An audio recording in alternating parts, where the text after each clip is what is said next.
আসসালামু আলাইকুম। আজকের বাংলা নিউজে সবাইকে জানাচ্ছি স্বাগতম। শুরুতে জানাচ্ছি বিশ্ব আলোচিত খবরের সংবাদ শিরোনাম। আজকের বাংলা নিউজের সাথেই থাকুন। ট্রাম্পের সঙ্গে আলাস্কা সম্মেলনের আগে উত্তর কোরিয়ার সর্বোচ্চ নেতা কিম জং উনের সঙ্গে ফোনালাপে নিজেদের মধ্যে সহযোগিতা আরও জোরদার করার প্রতিশ্রুতি দিয়েছেন রাশিয়ার প্রেসিডেন্ট ভ্লাদিমির পুতিন। লেবাননের সরকার হিজবুল্লাহকে নিরস্ত্র করার পরিকল্পনা তৈরির জন্য সেনাবাহিনীকে নির্দেশ দেওয়ার পর ইরানের শীর্ষ নিরাপত্তা কর্মকর্তা আলী লারিজানি বৈরুতে গিয়ে জানালেন তার দেশ লেবাননের প্রতি সমর্থন অব্যাহত রাখবে।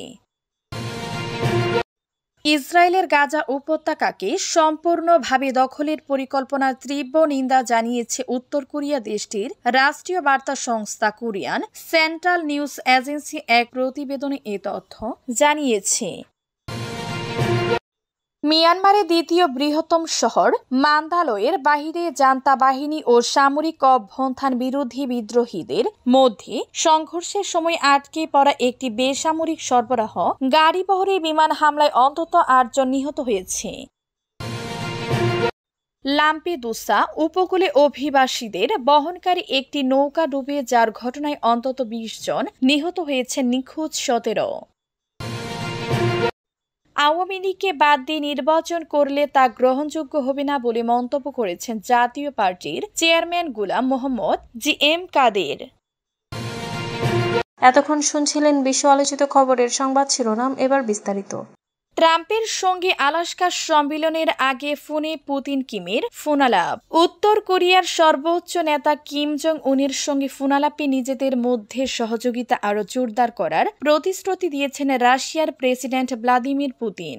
মার্কিন প্রেসিডেন্ট ডোনাল্ড ট্রাম্পের সঙ্গে আলাস্কায় বৈঠকের আগে তাদের মধ্যে এই ফোনালাপটি হল।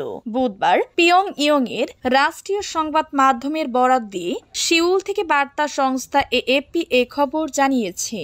উত্তর কোরিয়ার রাষ্ট্রীয় বার্তা সংস্থা কেসিএনও জানিয়েছে মঙ্গলবার পুতিন ও কিম উষ্ণ সহযোগিতার সুলভ পরিবেশে ফোনে কথা বলেছেন এবং ভবিষ্যতে সহযোগিতা বাড়ানোর বিষয়ে তাদের দৃঢ় ইচ্ছা ব্যক্ত করেছেন। কেসিএনও আরও জানান ইউক্রেন যুদ্ধে রাশিয়ার পক্ষে উত্তর কোরিয়ার অংশগ্রহণের কথা উল্লেখ করে পুতিন তুরস্ককে মুক্ত করতে কোরিয়ার পিপলস আর্মির সেনাদের আত্মত্যাগী মনোভাবের প্রশংসা করেছেন। হিজবুল্লাহর পাশে থাকার অঙ্গীকার ইরানের। লেবাননের সরকার হিজবুল্লাহকে নিরস্ত্র করার পরিকল্পনা তৈরির জন্য সেনাবাহিনীকে নির্দেশ দেওয়ার পর ইরানের শীর্ষ নিরাপত্তা কর্মকর্তা আলী লারিজানি বুধবার বৈরুতে গিয়ে জানালেন তার দেশ লেবাননের প্রতি সমর্থন অব্যাহত রাখবে। ইরানের জাতীয় নিরাপত্তা পরিষদের প্রধান লারিজানি বলেন, যদি লেবাননের মানুষ কষ্টে থাকে আমরাও সেই কষ্ট অনুভব করি এবং সব পরিস্থিতিতে লেবাননের প্রিয় জনগণের পাশে থাকব। বিমানবন্দর সড়কে শতাধিক হিজবুল্লাহ সমর্থক লারিজানিকে স্বাগত জানান।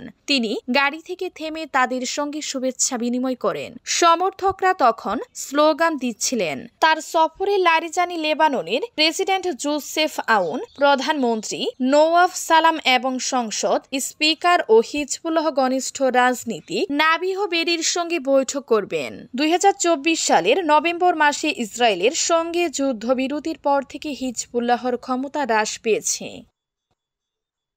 ইসরায়েলের গাজা উপত্যকাকে সম্পূর্ণভাবে দখলের পরিকল্পনা তীব্র নিন্দা জানিয়েছে উত্তর কোরিয়া। দেশটির রাষ্ট্রীয় বার্তা সংস্থা কোরিয়ান সেন্ট্রাল নিউজ এজেন্সি মঙ্গলবার এক প্রতিবেদনে এই তথ্য জানিয়েছে। উত্তর কোরিয়ার পররাষ্ট্র মন্ত্রণালয়ের একজন মুখপাত্র বলেন, গাজা উপত্যকা ফিলিস্তিনির অবিচ্ছেদ্য অংশ। গাজা উপত্যকা সম্পূর্ণভাবে দখল করার ইসরায়েলি মন্ত্রিসভার সিদ্ধান্ত আন্তর্জাতিক আইনের সুস্পষ্ট লঙ্ঘন। এটি ইসরায়েলের গ্যাংস্টার সুলভ মানসিকতার পরিচয়, যার লক্ষ্য আন্তর্জাতিকভাবে স্বীকৃতি ফিলিস্তিনি ভূখণ্ড দখল করা। বিবৃতিতে আরও বলা হয়, উত্তর কোরিয়া ইসরায়েলের এই অপরাধমূলক দখলদারি পরিকল্পনার বিরুদ্ধে তীব্রভাবে নিন্দা ও প্রতিবাদ জানাচ্ছে, যা গাজা উপত্যকার মানবিক সংকটকে আরও গভীরতর করছে এবং মধ্যপ্রাচ্য শান্তি ও স্থিতিশীলতাকে চরমভাবে লঙ্ঘন করছে। মিয়ানমারে বেসামরিক গাড়ি বহরে বিমান হামলায় নিহত ৮। মিয়ানমারের দ্বিতীয় বৃহত্তম শহর মান্দালয়ের বাহিরে জান্তা বাহিনী ও সামরিক অভ্যুত্থান বিরোধী বিদ্রোহীদের মধ্যে সংঘর্ষের সময় আটকে পড়া একটি বেসামরিক সরবরাহ গাড়ি বহরে বিমান হামলায় অন্তত ৮ জন নিহত হয়েছে। বুধবার ২ জন স্থানীয় বাসিন্দার বরাতে ইয়াঙ্গুন থেকে এএফপি এ খবর জানায়। দেশটিতে ২০২১ সালের সামরিক অভ্যুত্থানের পর শুরু হওয়া গৃহযুদ্ধে অগণিত প্রতিপক্ষকে প্রতিহত করতে জান্তা সরকার বিমান বাহিনী মোতায়েন করেছে। বিমান হামলায় বেসামরিক হতাহতের ঘটনা সেখানে নতুন নয়। মান্দালয়ের কাছে মধ্যস্থানীয় সাগাইং এলাকার ২ বাসিন্দা জানান, স্থানীয় সময় সোমবার বিকেলে সংঘর্ষের কারণে আটকে থাকা কয়েকটি ট্রাকের উপর বিমান হামলা চালানো হয়। কাছাকাছি স্থানে সংঘর্ষের কারণে ট্রাকগুলো আটকা পড়েছিল। ওই ২ বাসিন্দা জানান, মান্দালয় থেকে ১৭ কিলোমিটার দূরের তাং ইন গ্রামের কাছের এ ঘটনায় অন্তত ৮ জন নিহত হয়েছে। একজন বাসিন্দা দাবি করেছেন, বিমান হামলায় সামরিক অভ্যুত্থান বিরোধী একজন বিদ্রোহীও নিহত হয়েছে। ইতালি উপকূলে নৌকা ডুবিতে ২০ অভিবাসন প্রত্যাশীর মৃত্যু, নিখোঁজ ১৭।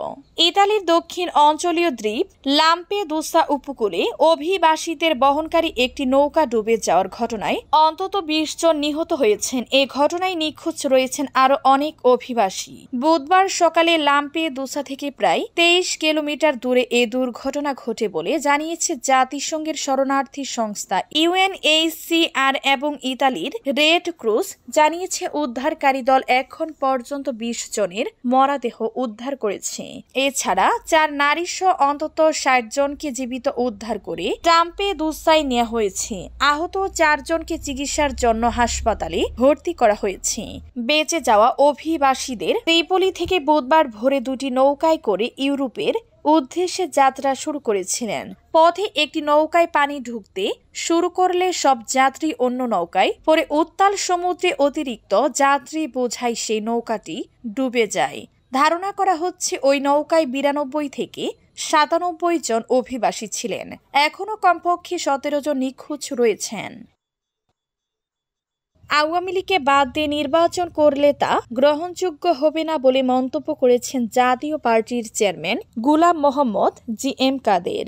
আজ বুধবার বিকেলে জাতীয় পার্টি কেন্দ্রীয় কার্যালয় মিলনায়তনে জাতীয় পার্টি ঢাকা জেলা শাখার মত বিনিময় সভায় প্রধান অতিথির বক্তব্যে তিনি কথা বলেন। ওই সভায় GM কাদের বলেন, আওয়ামী লীগ যখন জামায়াতে ইসলামকে রাজনীতিতে নিষিদ্ধ ঘোষণা করেছে আমি তার প্রতিবাদ করেছি। একইভাবে এখন বলছি আওয়ামী লীগকে বাদ দিয়ে নির্বাচন করলে তা গ্রহণযোগ্য হবে না। GM কাদের বলেন, জুলাই গণহত্যায় অনেক মিথ্যা মামলা দেয়া হয়েছে। আমার ও আমাদের নেতা কর্মীদের বিরুদ্ধে অনেকগুলো মিথ্যা হত্যা মামলা দেয়া হয়েছে। মিথ্যা মামলায় যাদের গ্রেফতার করা হয়েছে তাদের জামিন দেয়া হচ্ছে না। আইন উপদেষ্টা ও IPG বলেছেন অনেক মিথ্যা মামলা দেয়া হয়েছে। তাহলে যাদের আটক করা হয়েছে তাদের জামিন দেয়া হচ্ছে না কেন?